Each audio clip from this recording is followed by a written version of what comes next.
Bert from San Francisco Bay Area. Hi, Bert. Welcome to the Narrow Path. Yeah, hi, Steve. I wanted to get your perspective on a couple of questions. First one being, do you think it's unbiblical for pastors of churches to live extravagant lifestyles, owning mansions and luxury automobiles? I think it's unwise to do so. Is it sinful? They'll have to answer to God for that. You know, Paul said, "Who are you to judge another man's servant? To his own master he stands or falls." I would feel I'd feel very, very awkward living a luxurious lifestyle when, frankly, most Christians can't. And if I was a pastor supported by a congregation, which I'm not, but if my lifestyle was much more posh than that of the people who are contributing to my lifestyle, I'd feel very guilty about that. I mean, why should I, as a servant of Christ, live more comfortably than the average person who supports me?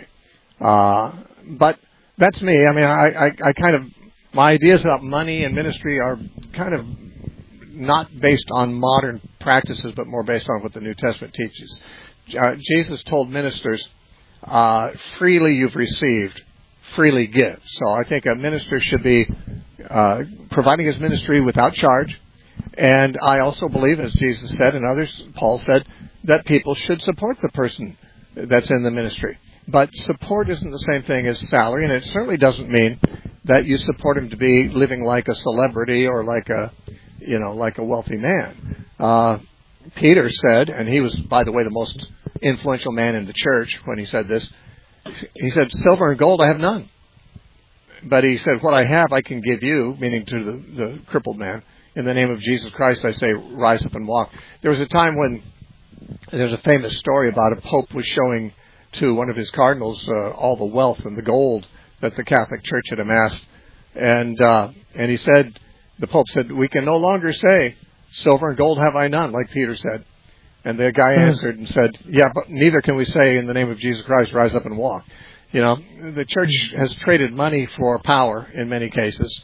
Because, frankly, money is the most tempting way to compromise, I think, for many people. Because, I mean, it's tempting to compromise morally and things like that, but it's more, what should we say?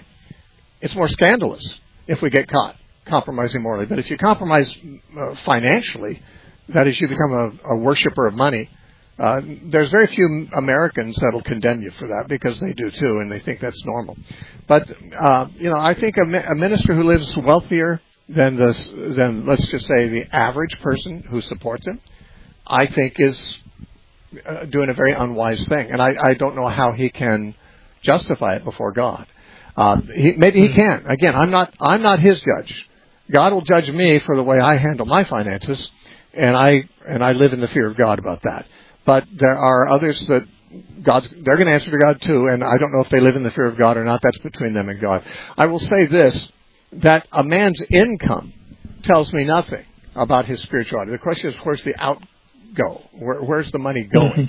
I mean, if a man happens to inherit a fortune and he's a multimillionaire and doesn't, he's also a minister.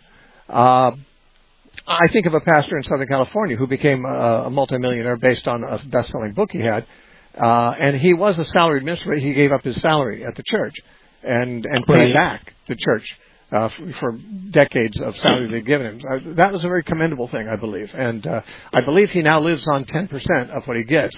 I think he gives away 90%.